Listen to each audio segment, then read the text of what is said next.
اعوذ باللہ من الشیطان الرجیم بسم اللہ الرحمن الرحیم ما علی الرسول الا البلاغ، ہمارے رسول پر سوائے پہنچا دینے کی کوئی ذمہ داری نہیں، باقی ساری ذمہ داری اب تمہاری ہے۔ واللہ یعلم ما تبدون وما تکتمون، اور اللہ جانتا ہے جو کچھ کہ تم ظاہر کرتے ہو اور جو کچھ کہ تم چھپاتے ہو۔ قل لا یستوی الخبیث والطیب، اے نبی کہہ دیجئے ناپاک اور پاک برابر نہیں ہو سکتے۔ وَلَوْ أَعْجَبَكَ كَثْرَةُ الْخَبِيثِ، چاہے ناپاک شے کی کثرت جو ہے وہ تمہاری آنکھوں کو اچھی لگے۔ آدمی تو چاہتا ہے بہتات ہونی چاہیے بس ہر چیز کی، ناجائز حرام سے آیا ہوا مال ہو، جمع ہو گیا ہے، اچھا لگے گا آپ کو، ہے خبیث ہو۔ تو خبیث اور طیب برابر نہیں ہو سکتے، چاہے کثرت جو ہے خبیث کی وہ جو آنکھوں کو چکا چوندھ تو کرتی ہے، نظر کو خیرہ کرتی ہے، چمک تہذیب حاضر کی۔ فاتقوا اللہ یا اولی الالباب لعلکم تفلحون، تو اللہ کا تقوی اختیار کرو اے ہوش مندو تاکہ تم فلاح پاؤ۔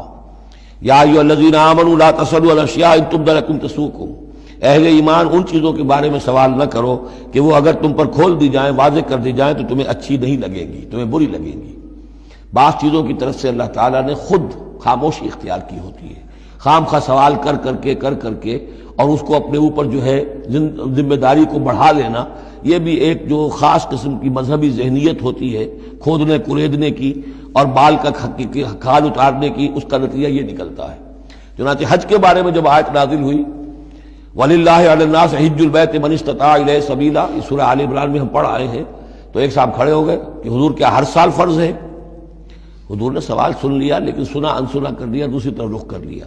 اب وہ ادھر تشریف لے آئے، حضور کیا ہر سال فرض ہے؟ حضور نے پھر جو ہے اس سے اغماض برتا، پھر آپ نے رخ موڑ لیا، تیسری مرتبہ پھر آپ ناراض ہوئے کہ دیکھو اگر میں ہاں کہہ دوں تو قیامت تک کے لیے ہر سال حج فرض ہو جائے گا۔ جس چیز کے اندر اللہ تعالیٰ نے اجمال رکھا ہے اس میں تمہاری اس میں بہتری ہے، جو شخص ہر سال کر سکتا ہو کرے، لیکن یہ کہ فرضیت جو ہے اس کے ساتھ ہر سال کی قید اللہ نے نہیں لگائی۔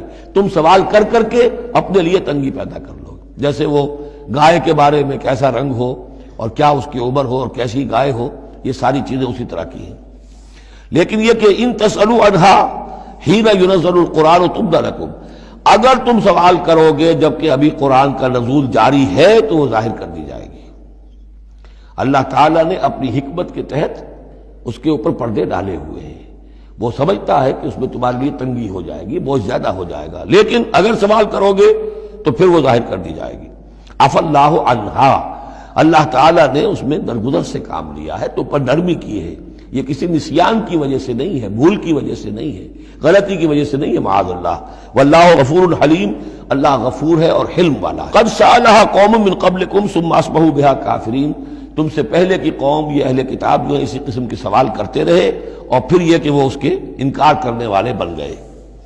اب یہاں وہ چار چیزیں بھی آ رہی ہیں کہ جو ان کے ہاں بہت زیادہ مقدس ہو گئی تھی۔ ما جعل اللہ من بحیرۃ ولا صائبۃ ولا وسیلۃ ولا حام، وہاں کیا تھا؟ جعل اللہ الکعبۃ البیت الحرام قیاما للناس والشہر الحرام والہدی والقلائد، یہ چار چیزیں ان کی توثیق ہو گئی کہ یہ تو واقعتاً اللہ کی شریعت کے اجزاء ہیں، ان کا احترام اور ان کی حرمت کو بلوز رکھنا لازم ہے۔ یہ چار چیزیں یہ تمہارے جاہلیت کے دور کے جو مشرکانہ اوہام ہیں ان کی یادگاریں ہیں، اس کے لیے اللہ کی طرف سے کوئی سند نہیں ہے۔ ان چیزوں کے بارے میں بہت سے اقوال ہیں، لیکن میں یہاں آپ کو پڑھ کر سنا رہا ہوں کہ جو حضرت سعید ابن المسیب رحمۃ اللہ علیہ کی تفسیر صحیح بخاری میں جو ان الفاظ کی آئی ہے وہ مولانا شبیر احمد عثمانی صاحب نے اپنے حواشی میں نقل کی ہے۔ بحیرہ، جس جانور کا دودھ بتوں کے نام کر دیتے تھے کوئی اپنے کام میں نہ لاتا تھا۔ صائبہ، جو جانور بتوں کے نام پر ہمارے زمانے کے سانڈ کی طرح چھوڑ دیا جاتا تھا۔ وسیلہ، جو اونٹنی مسلسل مادہ بچہ جنے درمیان میں نر بچہ پیدا نہ ہو اسے بھی بتوں کے نام پر چھوڑ دیتے تھے۔ حامی، نر اونٹ جو ایک خاص عدد سے جفتی کر چکا ہو اسے بھی بتوں کے نام پر چھوڑ دیتے تھے، تو ان کو چھوڑ دیتے تھے کہ اب یہ کوئی ان کو ہاتھ نہ لگائے، کوئی ان سے استفادہ نہ کرے، نہ ان کا گوشت کھایا جا سکتا ہے، نہ ان سے کوئی خدمت لی جا سکتی ہے، یہ محترم ہو گئے۔ تو اس کے لیے فرمایا ما جعل اللہ من بحیرۃ ولا صائبۃ ولا وصیلۃ ولا حام ولکن الذین کفروا یفترون علی اللہ الکذب، بلکہ یہ تو وہ لوگ جنہوں نے کفر کیا وہ افتراء کرتے رہے ہیں، جھوٹ گھڑتے رہے ہیں، اللہ کے ذمے یہ باتیں لگاتے رہے ہیں۔ وَأَكْثَرُهُمْ لَا يَعْقِلُونَ، ان کی اکثریت جو ہے وہ عقل سے عاری ہے۔ وَإِذَا قِيلَ لَهُمْ تَعَالَوْا إِلَىٰ مَا أَنزَلَ اللَّهُ وَإِلَى الرَّسُولِ، اور جب ان سے کہا جاتا ہے آؤ اس چیز کی طرف جو اللہ نے نازل فرمائی، اور آؤ اللہ کے رسول کی طرف۔ بمصطفیٰ برسا خیش را کے دی ہم اوست، اگر بہو نہ رسیدی تمام بولا بیست۔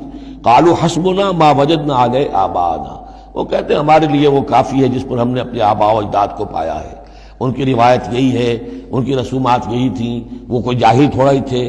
آج تمہیں عقل آئی ہے، تم نے دین سمجھا ہے، یہ ہمارے بزرگ جو ہیں یہ اتنے عرصے سے یہ کام کرتے چلے آ رہے ہیں۔ یہی باتیں آج بھی آپ سنتے ہیں۔ کسی رسم کو آپ کہیں کہ بھائی کوئی سند نہیں ہے اس کی دین میں، نہ کہیں صحابہ کے یہاں اس کا وجود تھا، لیکن یہ کہ کوئی چھوڑنے کو تیار نہیں ہے۔ اولو کان آباؤہم لا یعلمون شیئا ولا یہتدون، خواہ ان کے آباء و اجداد جو ہیں ایسے رہے ہوں کہ نہ انہیں کوئی علم حاصل ہوا ہو، نہ ہی وہ ہدایت پر ہو۔ جیسے تم مخلوق ہو اللہ کی، وہ بھی مخلوق تھے۔ جیسے تم غلط کام کر سکتے ہو اور غلط آراء قائم کر سکتے ہو، ویسے وہ بھی غلط کار ہو سکتے تھے۔ یا ایھا الذین آمنوا علیکم انفسکم لا یضرکم من ضل اذا اہتدیتم، یہ بھی بہت اہم آیت ہے اور اس کے ساتھ ایک واقعہ موجود ہے۔ لفظی ترجمہ یہ ہے کہ اے لوگو، اے وہ لوگو جو ایمان لائے ہو، تم پر ذمہ داری ہے صرف اپنی جان کی، اپنی ذات کی۔ لا یضرکم من ضل، جو گمراہ ہو جائے کوئی اور، وہ تمہیں کوئی نقصان نہیں پہنچا سکتا۔ اذا اہتدیتم، جبکہ تم ہدایت پر ہو۔ الی اللہ مرجعکم جمیعا فینبئکم بما کنتم تعملون، اللہ ہی کی طرف تم سب کو لوٹ کر جانا ہے اور وہ تمہیں بتا دے گا جو کچھ کہ تم کرتے رہے تھے۔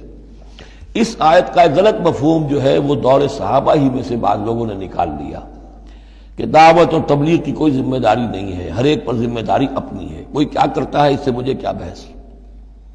دیکھو قرآن میں لکھا ہوا ہے یا ایھا الذین آمنوا علیکم انفسکم، مجھے اپنا عمل درست رکھنا ہے، باقی کوئی اور غلط کام کرتا ہے میں خام خواہ اسے روکوں ٹوکوں ناراضی مول لوں، نہی عن المنکر امر بالمعروف، اس کی کوئی ذمہ داری نہیں ہے۔ قرآن کہہ رہا ہے علیکم انفسکم لا یضرکم من ضل اذا اہتدیتم، اگر تم ہدایت کے اوپر ہوگے، صحیح راستے پر ہوگے، تو کوئی کتنا ہی گمراہ ہو جائے اس کا تمہیں کوئی نقصان نہیں۔ تو حضرت ابوبکر رضی اللہ تعالیٰ عنہ نے پھر خطبہ دیا باقاعدہ کہ لوگوں میں دیکھ رہا ہوں کہ تم اس آیت کا مطلب غلط سمجھ رہے ہو۔ مطلب تو یہ ہے کہ تمہاری ساری تبلیغ اور کوشش امر بالمعروف نہی عن المنکر کے باوجود کوئی شخص گمراہ رہتا ہے تو اس کا تم پر کوئی وبال نہیں۔ یہ بار بار ہم پڑھ چکے ہیں۔ لا تسألوا عن اصحاب الجحیم، اے نبی آپ سے کوئی باز پرس نہیں ہوگی جہنمیوں کے بارے میں کہ یہ کیسے ہو گیا ہے محمد کہ ہم نے آپ کو بھیجا اور پھر بھی یہ قوم جو ہے جہنم میں چلی گئی۔ لیکن جہاں تک دعوت، تبلیغ، نصیحت، نہی عن المنکر، امر بالمعروف، یہ فرائض میں سے ہے، یہ فرض ساقط نہیں ہوتا اس آیت کی روح سے، بلکہ تمہاری ساری کوشش کے باوجود کوئی شخص ہے، والد ہے، بچہ فرض کیجئے اس کا کہیں آوارہ ہو گیا ہے، اپنی امکانی حد تک کوشش کیے جا رہا ہے، نہیں بچہ راستے پر آ رہا، تو ظاہر بات ہے کہ اللہ کے ہاں اگر اس نے پوری کوشش کی ہے، جد و جہد کی ہے، کوئی کوتاہی نہیں چھوڑی ہے اس میں، تو اب اس کا وبال اس پر تو نہیں آئے گا، لیکن اپنا فرض ادا کرنا لازم ہے۔ یا ایھا الذین آمنوا علیکم انفسکم لا یضرکم من ضل اذا اہتدیتم الی اللہ مرجعکم جمیعا فینبئکم بما کنتم تعملون، تو تم سب کو لوٹ کر جانا ہے اللہ ہی کی طرف اور پھر وہ تمہیں جتلا دے گا جو کچھ کہ تم کرتے رہے تھے۔ صدق اللہ العظیم۔